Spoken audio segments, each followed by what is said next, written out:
Because so many of Piranesi's drawings are working sketches, they reward close looking, they reward careful study. They're not often obvious masterpieces that you take in one glimpse. And the more we work at them, the more we understand what he was doing. Sublime Ideas, Drawings by Giovanni Battista Piranesi, is a complete survey of the artist's work as a draftsman.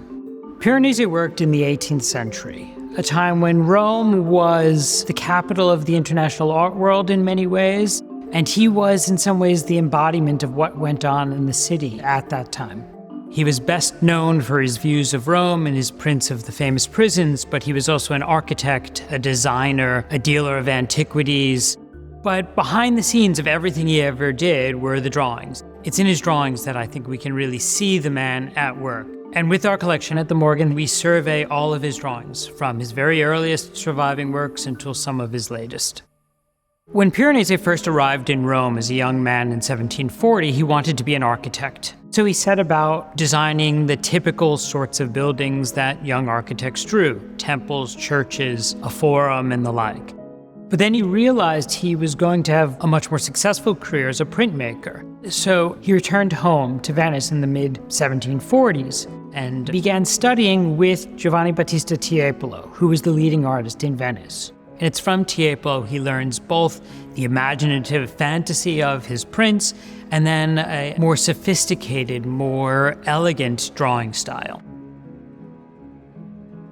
This drawing is a kind of culmination of his draftsmanship, of all of his architectural fantasies, his playing with the language of ancient Rome, putting things together in a way that the ancient Romans would never have done. A triumphal arch atop a stair in a grand courtyard. This is nothing that ever existed in ancient Rome. It's a pure fantasy of it.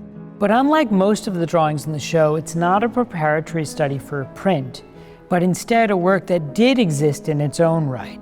And I think this sheet is drawn as a way of impressing someone with his knowledge of ancient Rome and his extraordinary abilities as a draftsman.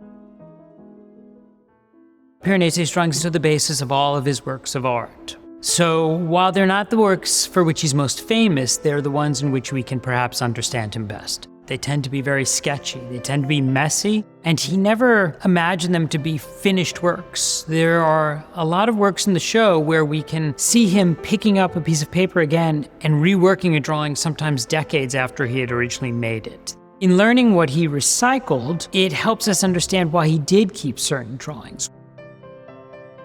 This work shows how he couldn't resist drawing the world around him. It's a sketch not of anything fancy, anything formal, but rather of a printer working in his workshop. This is one of the men who is actually making the prints after Piranesi's designs. And it's for that reason that this sheet survives. But one of the interesting things is when we turn from the front of the sheet to the back, we can see what Piranesi didn't keep. It's a fragment of a study for one of his views of Rome. Although Piranesi kept so many drawings that he had made during the course of his career, the drawings that are for his views of Rome, he almost always cut up, turned over, and reused for something else. So we can trace Piranesi's interests and the path of paper through his workshop. The Morgue is the only place that could really survey Piranesi's entire career as a draftsman with works largely from its own collection.